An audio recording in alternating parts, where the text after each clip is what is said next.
प्रिय विद्यार्थियों, भारतेंदु हरिश्चंद्र द्वारा रचित प्रेम माधुरी काव्य जो आपके काव्य ग्रंथ में दिया गया है,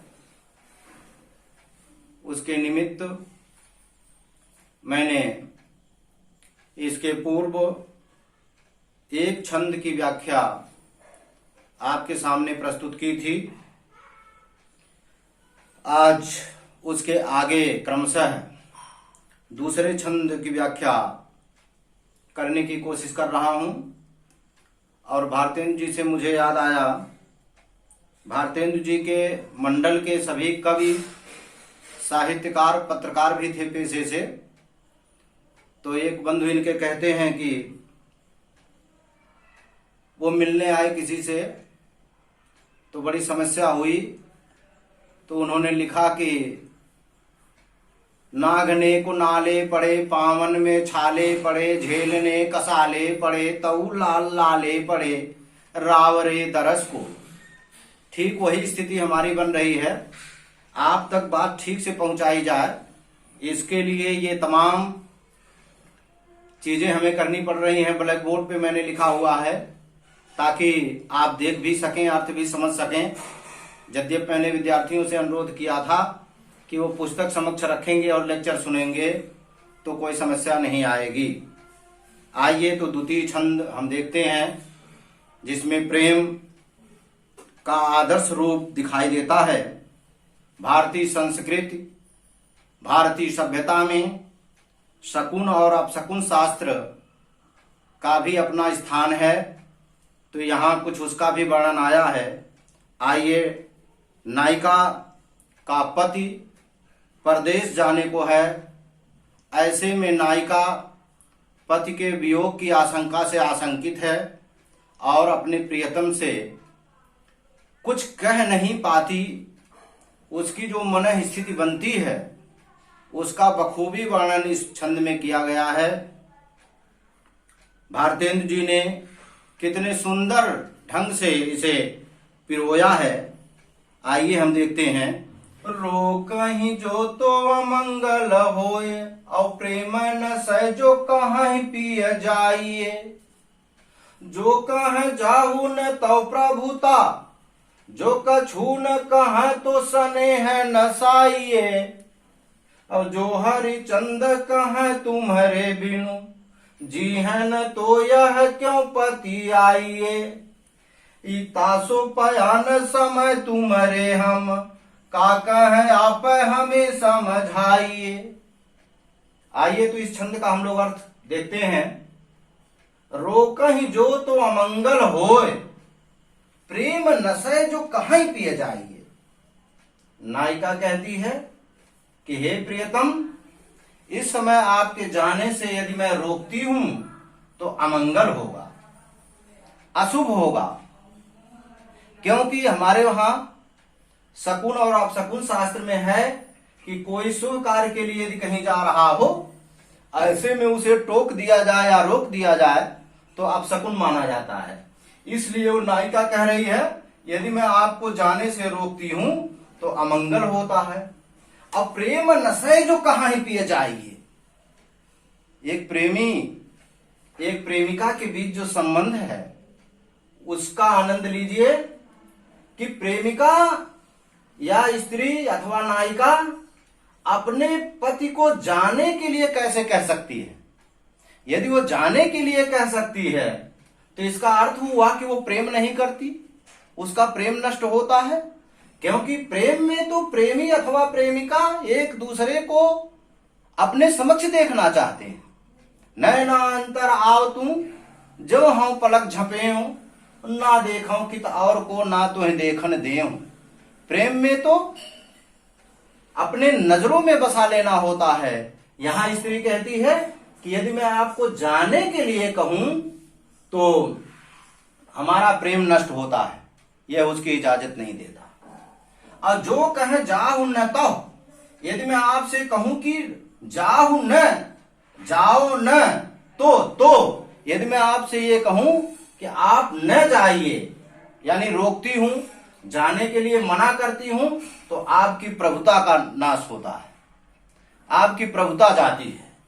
और जो कछु न कहें तो स्नेह नसाइए, यदि मैं कुछ भी नहीं कहूं तो भी हमारा स्नेह प्रेम नष्ट होता है।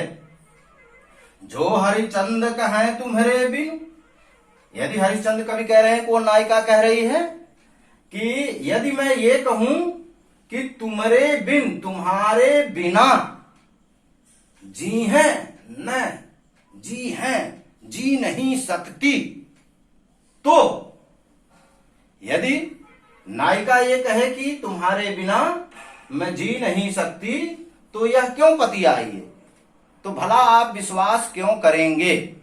नायिका कहती है अपने नायक से कि यदि मैं ये कहूं कि मैं आपके बिना जी नहीं सकती, तो भला आप क्यों पतियाएंगे। पतियाना का मतलब होता है विश्वास करना। आप विश्वास क्यों करेंगे, आपको विश्वास नहीं होगा। तासु इसलिए पयान समय, जाते समय, पयान जाते समय, समय माने समय, पयान माने जाते, इसलिए आपके जाते समय तुमरे हम, तुम्हारे जाते समय हम माने मैं का कहें, मैं क्या कहूं, आप पर हमें समझ आइए, आप ही हमें बतलाइए। इसलिए आपके जाते समय मैं आपसे क्या कहूं, अब आप ही मुझे समझाइए।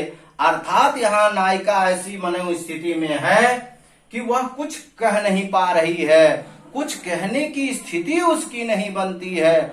ऐसे में वह स्वयं कहती है कि आप ही बतला दें, इस समय हम आपसे कहें तो क्या कहें। इस प्रकार यह प्रेम की अभिव्यंजना आपको यहां प्राप्त हो रही है। आइए थोड़ी शीघ्रता से दूसरे छंद की ओर चलें। मुझे विश्वास है आप समझ गए होंगे। दूसरा आप देखें कि आज लो जाओ न मिले तो कहां, हम तो तुम्हारे सब भांति कहावें। आज लो, आज तक, जो न मिले तो कहां, नायिका कह रही है। आइए यहां संदर्भ हम राधिका जी का भी ले सकते हैं, या नायिका कह रही है उसका, जिसका पति जीवन भर उसे छोड़कर चला गया, आया नहीं। या हम कन्हैया के बारे में कह सकते हैं कि राधा जी को छोड़कर वो चले गए, दोबारा आए नहीं। तो उसी मन स्थिति में वो नायिका कहती है, स्त्री कहती है कि आज न जौन मिले तो कहां, आज तक यदि हम नहीं मिले, आप हमसे नहीं मिले तो क्या हुआ, तो भी क्या हुआ, हम तो तुम्हारे सब भांति कहावें, हम तो हर तरह से तुम्हारी ही कही जाती हैं, हम तो हर भांति से तुम्हारी ही कही जाती रही हूं या कही जाती रहूंगी।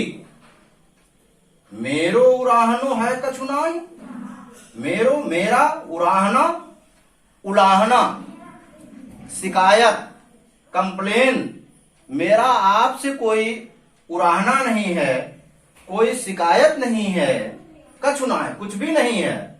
सब फल आपने भाग को पावे, मैं मानती हूं कि इसमें मेरे भाग्य का दोष है। भाग मान भाग्य, मेरे भाग्य का दोष है। सभी तो आपने भाग्य का फल ही पाते हैं, तो शायद मेरे भाग्य में ऐसा था और इसमें मैं आपको दोषी नहीं कह रही हूं। इसलिए मेरा आपसे कोई उराहना भी नहीं है। जो हरिचंद भई सो भई, अब नायिका अंततः कह रही है कि जो हुआ सो हुआ, अब तक जो हुआ सो हुआ, अब प्राण चले चहें तासो सुना में, अब तो हमारे प्राण शरीर छोड़कर चलना चाहते हैं। प्राण चले चहें, अब मेरे प्राण पखेरु शरीर छोड़कर चलना चाहते हैं, उड़ जाना चाहते हैं। तासो इसलिए सुनावे, मैं आपसे निवेदन कर रही हूं, मैं आपसे कह रही हूं, क्या कह रही हूं, प्यारे जो है जग की यह रीत। हे प्यारे, क्या आप यह संसार की रीति नहीं जानते। जैसा कि दुनिया में रीति माने समझना परिपाटी, परंपरा, इस संसार की एक परंपरा है क्या उस परंपरा को नहीं जानते? वही कह रहे, प्यारे जो है जग की यह रीत, हे प्रियतम, हे प्यारे, संसार की यह रीति है, यह परंपरा है कि विदा के समय सब कंठ लगावे, कि विदा के समय कम से कम लोग मिलने जरूर आ जाते हैं, लोग कंठ लगा लेते हैं अपने गिलवे शिकवे शिकायत भूल करके। और क्या आप इस परंपरा को निभाने भी नहीं आओगे? कि दुनिया में लोग जब विदा होते हैं तो खासे दुश्मन भी उस समय अपनी दुश्मनी भूलकर उससे मिलने जाते हैं, कम से कम उसे विदा करते हैं। हमारे वहां तो कहा गया, आप जानते हैं, 2-4 कदम तो दुश्मन भी तकलीफ गंवारा करते हैं, कि मृत्यु की घड़ी में, उस अंतिम विदाई में दुश्मन भी अपनी दुश्मनी नहीं लेते, हम अंतिम दर्शन के लिए जरूर आते हैं। तो वही रीत, वही परिपाटी का यहाँ याद दिलाते हुए नायिका कह रही है कि हे प्रियतम, क्या विदाई के समय, क्या मेरे प्राण जब शरीर से विदा होना चाह रहे हैं, इस दुनिया से मैं चली जाना चाहती हूँ, इस समय भी आप इस परिपाटी को निभाने नहीं आओगे? तो इस प्रकार मुझे लगता है कि आप लोगों को कोई समस्या नहीं हुई होगी। यदि कोई समस्या हो तो हमें अवश्य अवगत कराएं, हम फिर आगे अगला छंद लेंगे। प्रिय साथियों, जैसा कि चर्चा चल रहा है, प्रेम माधुरी शीर्षक के अंतर्गत ये 4 छंद आपके पाठ्यक्रम में निर्धारित हैं।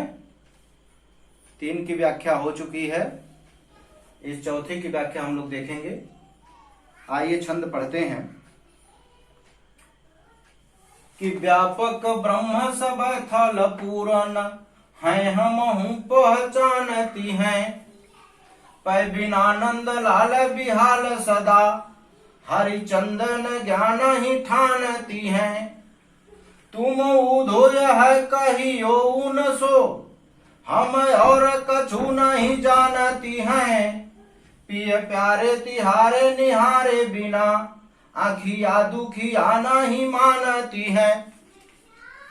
बंधुओं, प्रारंभ में ही मैंने चर्चा की थी कि भारतेंदु मंडल साहित्य जगत में एक सशक्त मंडल था और भारतेंदु युग में समस्या पूर्तियों की एक सुदीर्घ परंपरा रही। साहित्यकारों के बीच समस्याएं रखी जाती थी और साहित्यकार अपने अपने हिसाब से उन समस्याओं की पूर्ति किया करते थे, जिसे समस्या पूर्ति नाम से लिखा जाता था। तो यह हरिश्चंद्र जी का समस्या पूर्ति है। यहां समस्या रखी गई थी, आखिया दुखिया नहीं मानती है, यह समस्या रखी गई थी। इस समस्या की पूर्ति भारतेंदु बाबू हरिश्चंद्र ने 2 तरह से की थी। एक तरह से तो यह है जो आपके इस सफेद बोर्ड पर दिखाई दे रहा है, और दूसरी इसी की समस्या पूर्ति मैं आपको सुना दे रहा हूं, लिखा नहीं है। कि यह संग में लागी है डोले सदा, बिन देखे न धीरज आनती है, छिनहु जो वियोग पर हरिचंद, तो चाल प्रलय की सुठानती है। बरुनी में थिरन झपऊ झपै, पल में न थिराई वो जानती है, पिय प्यारे तिहारे निहारे बिना, आखिया दुखिया नहीं मानती है। तो 2 तरह से समस्या पूर्तियां उन्होंने की थी। तो ये समस्या पूर्ति आपके इस पाठ्यक्रम में है, तो आइए हम इसी की चर्चा करेंगे। लेकिन विद्यार्थीगण, आप ये जानते रहें, यदि आप साहित्य का अध्ययन मनन अनुशीलन करेंगे तो ये सब चीजें आपको हिंदी साहित्य के इतिहास में दिखाई देंगी। तो ये समस्या पूर्ति का छंद है। लेकिन आइए इसका हम यहां थोड़ा प्रकरण देखते हैं। ये गोपिकाओं के द्वारा उद्धव जी को दिया गया जवाब है। जब आप जानते हैं कि उद्धव जी श्री कृष्ण की ओर से संदेश वाहक बनकर आए थे और गोपियों को अपने निर्गुण ब्रह्म का उपदेश दे रहे थे। उनके निर्गुण ब्रह्म के उपदेश से गोपियां जल भुन गई। इसे ही साहित्यकारों ने बहुत सुंदर ढंग से साहित्य में उकेरा है। उपालंब काव्य के अंतर्गत बहुत सारे छंद बनाए गए, सूरदास ने भी लिखा। यहां गोपिकाओं से जब श्री कृष्ण के संदेश वाहक उद्धव जी श्री कृष्ण के मित्र भी थे और फुफेरे भाई भी थे, जिन्हें श्री कृष्ण ने संदेश भेजा था, जिनके द्वारा संदेश भेजा था गोपियों के पास। आइए, प्रकरण लंबा हो जाएगा, इसलिए मैं उसे बहुत संक्षेप में बता रहा हूं।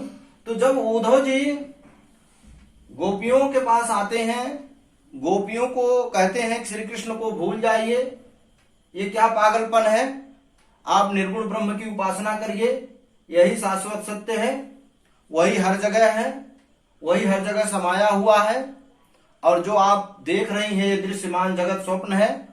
इस पर गोपियां जल भून जाती हैं, और गोपियां चूंकि श्री कृष्ण के प्रेम में पगी हैं, इसलिए गोपियों को उद्धव की ये ज्ञान की बातें बिल्कुल ठीक नहीं लगती, और गोपियां उद्धव जी से कह रही हैं कि व्यापक ब्रह्म सब थल पूरन हैं, हम हूं पहचानती हैं। कि हे उद्धव, जैसा तो आप कह रहे हैं कि ब्रह्म पूरे थल सब थल पूरन, ये पूरे सृष्टि में, पूरे स्थल पर ब्रह्म ही व्याप्त है, ये बात हम भी पहचानती हैं। वो निर्गुण ब्रह्म आपका हर जगह व्याप्त है, पूरे थल में व्याप्त है, ये तो हम भी जानती हैं। किंतु पै बिना नंदलाल बिहाल सदा, किंतु हम लोग बिना नंदलाल के, नंद के पुत्र अर्थात श्री कृष्ण नंदलाल, बिना नंदलाल के, बिना श्री कृष्ण के हम लोग बिहाल हो गई हैं, बेहाल हो गई हैं। इसलिए हरिश्चंदन ज्ञान ही ठानती हैं। इसलिए हमें ये ज्ञान कुछ समझ में नहीं आ रहा है, आपके ये ज्ञान की बातें कुछ समझ में नहीं आ रही हैं। यदि आप हे उद्धव जी हमारे लिए कुछ कर सकते हैं तो बस इतना कर दीजिएगा, तुम उद्धव यह कहियो उनसे, किनसे? श्री कृष्ण जी से। हे उद्धव, बस तुम श्री कृष्ण जी से इतना ही कह दीजिएगा कि हम और कछु नहीं जानती हैं। जो संदेश उन्होंने भेजा है उन्हें भेज दीजिएगा, कह दीजिएगा कि हम आपके अलावा और कछु नहीं जानती हैं, और कुछ भी समझ में नहीं आता, कुछ भी हम लोग नहीं जानती हैं। हे प्रिय, हे प्रियतम, हे प्यारे प्रियतम, तिहारे माने तुम्हारे, निहारे माने निहारना, देखना, बिलोकना, ये प्रयास शब्द है देखने का, देखे बिना, निहारे माने देखे बिना। अतिया दुखिया नहीं मानती हैं, हमारी दुखियारी आंखें मानती ही नहीं। आप कह दीजिएगा उनसे कि हे प्रिय प्रियतम, तुम्हारे देखे बिना हमारी ये दुखियारी आंखें मानती ही नहीं हैं, हम क्या करें। इस प्रकार ये जो चतुर्थ छंद था आपका, इसमें उद्धव और गोपियों का संवाद है। उद्धव का कथन इसमें नहीं दिखाया गया है। उद्धव ये बात कहे होंगे, अपना संदेश दिए होंगे, उसके बाद गोपियों को उद्धव को दिया गया यह जवाब है, और जो इस छंद में पिरोया गया है। हम आशा करते हैं कि आप लोग इस बात को समझे होंगे। बंधुओं, लॉकडाउन के कारण ये जो समस्या उपजी है, इसमें ये तरह तरह के आविष्कार करने पड़ रहे हैं। मैं तो प्रत्यक्ष ही पढ़ाने वाला व्यक्ति हूँ, सामने जब लोग रहते हैं तो ही मेरा रिदम होता है, एक धुन सवार होती है। ऐसे मुझे बड़ी असुविधा हो रही है, लेकिन प्रिय विद्यार्थियों मैं कोशिश कर रहा हूँ, आप समझ रहे होंगे। और कहीं कोई त्रुटि हो, कहीं कोई दिक्कत हो तो भी आप हमें जरूर सूचित करें। हम आगे से उस पर ध्यान रखेंगे। धन्यवाद।